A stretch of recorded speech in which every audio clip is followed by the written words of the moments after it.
welcome to another loquacious episode of the Goddamned Hellion Rebellion Rock and Roll Association, brought to you by Holly Geis Be Damned. Welcome, you damned associates.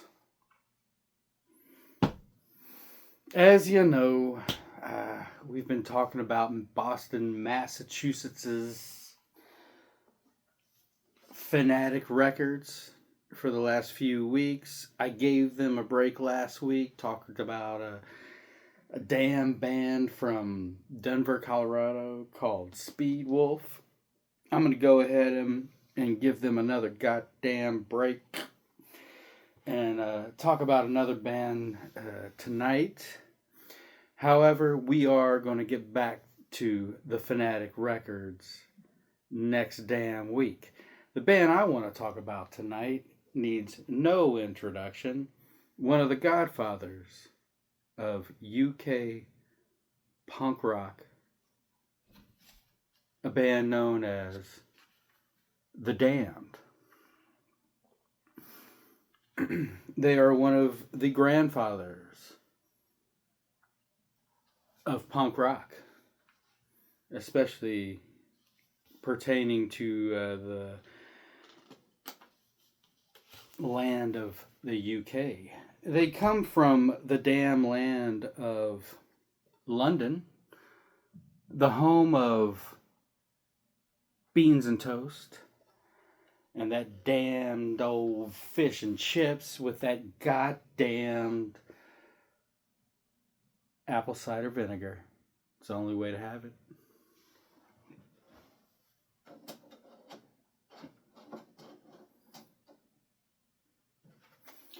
The Damned would get started around 1976. And they would go on to about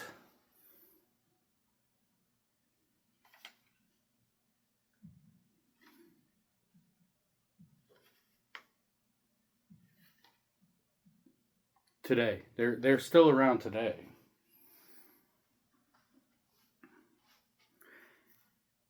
In the beginning, they just had that UK 77 sound right alongside of the likes of the Sex Pistols and the Clash.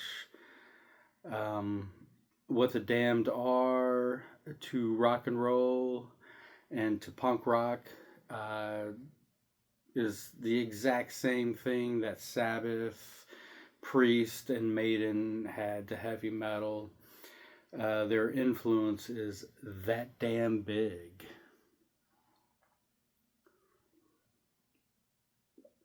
All of us who are really into this band and the UK 77 sound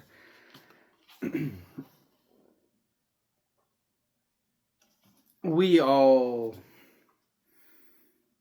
tend to gravitate towards the first three records. Damned.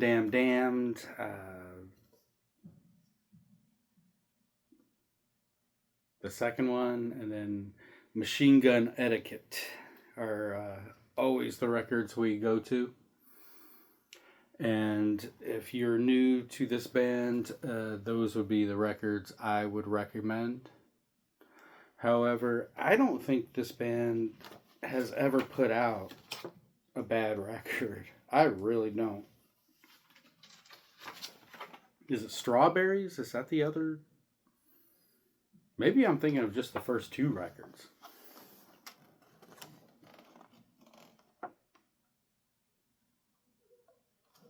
By the early 80s to mid 80s, the Damned would actually become more of a gothic rock band, you could say. But I just don't. They don't have the drama of what gothic rock would become. They're not Sisters of Mercy. They're not Susie and the Banshees. They're not Bauhaus. the closest thing I could compare them to would probably be Christian Death, although The Damned has always been very sarcastic, tongue in cheek, snarky. If you listen closely, they don't take themselves that seriously.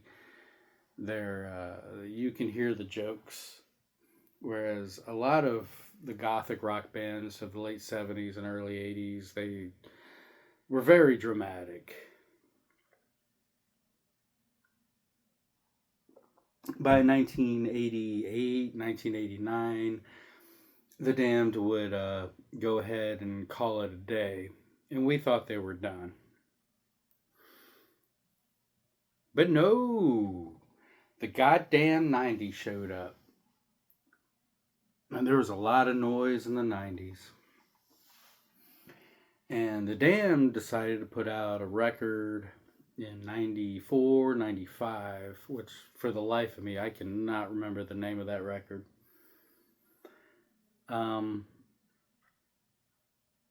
It was spearheaded by Dave Vanian, who is one of the original members of the Damned, but he didn't have his sidekick, Captain Sensible.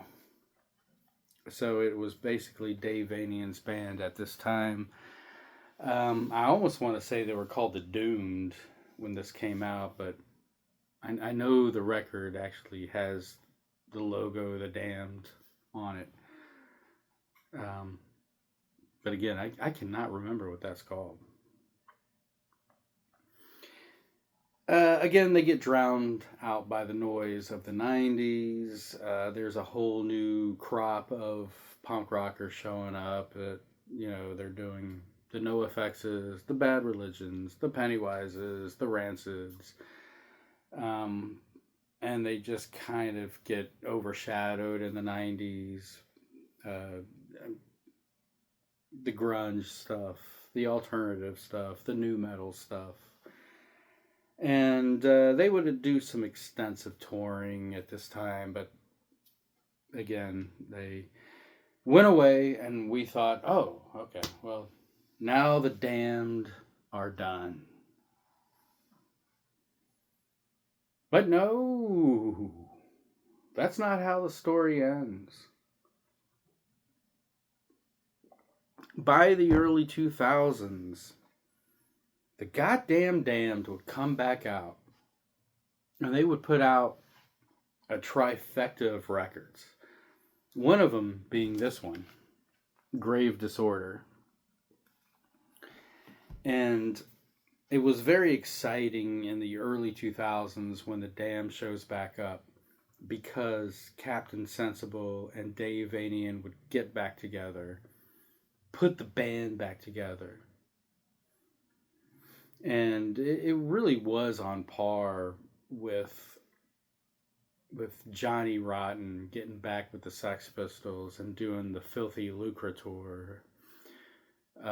It was on par with Kiss getting the band back together and putting the makeup back on.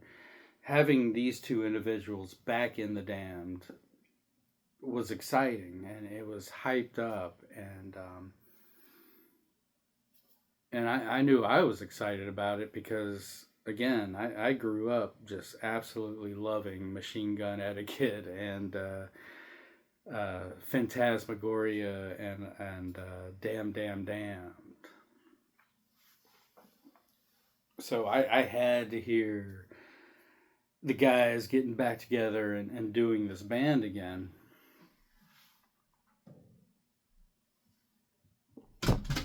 They would, they would put out about 3 records, one year after the other. This one, Grave Disorder, is the one I bought.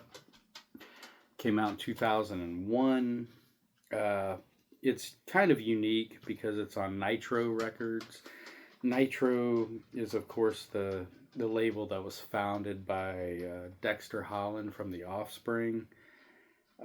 It put out a bunch of bands like Guttermouth, introduced us to AFI, Jughead's Revenge.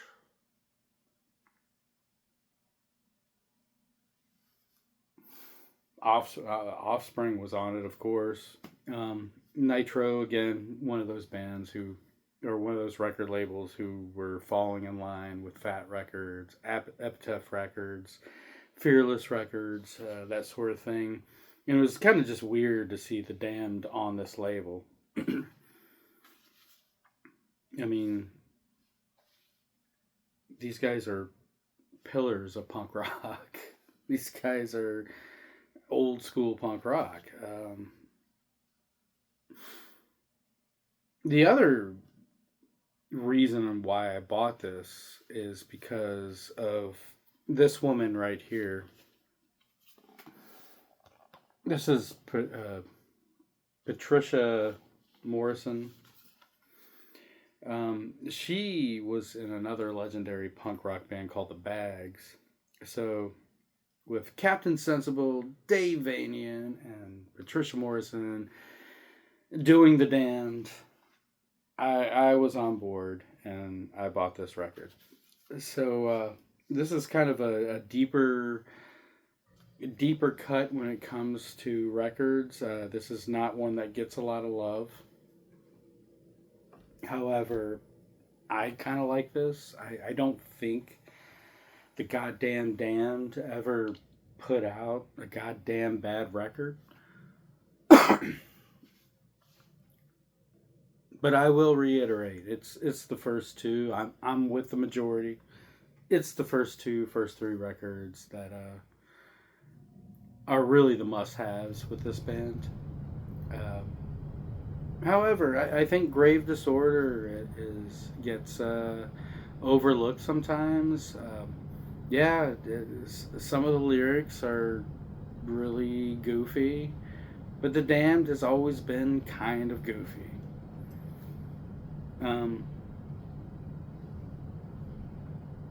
It's a band that just stand alone. They stood alone back in the 70s. They stood alone in the 80s. They've always been very original, very different, always on the fringe. And I'm going to share with you the first two songs from this record tonight, because this record it's like a bowling ball knocking down pins the first 5 or 6 songs. It just comes in hard, and it's very reminiscent of songs like Smash It Up, History of the World, Let's Wait for the Blackout. It has that kind of sound to it, very the slicker sound of the Damned. So let's go ahead and check it out.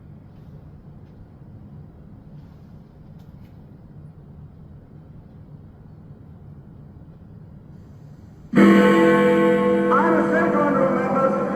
I adjourn the sitting, grave disorder having broken out.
So there you go. Some damned. Some goddamn damned. From 2001, no less. Yeah. Easily one of the greatest punk rock bands to ever grace the goddamn earth. To ever grace the damn London town. To ever grace these damn ears. But again, I'm gonna say, I like everything these guys have ever put out. I thought they were always on the fringe, little bit different than their peers, the contemporaries, little bit different than what was going on at the time. Um,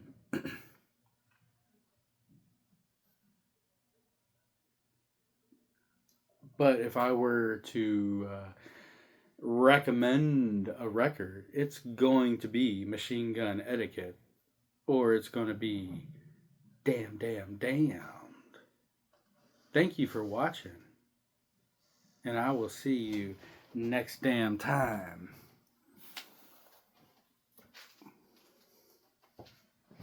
Damn it.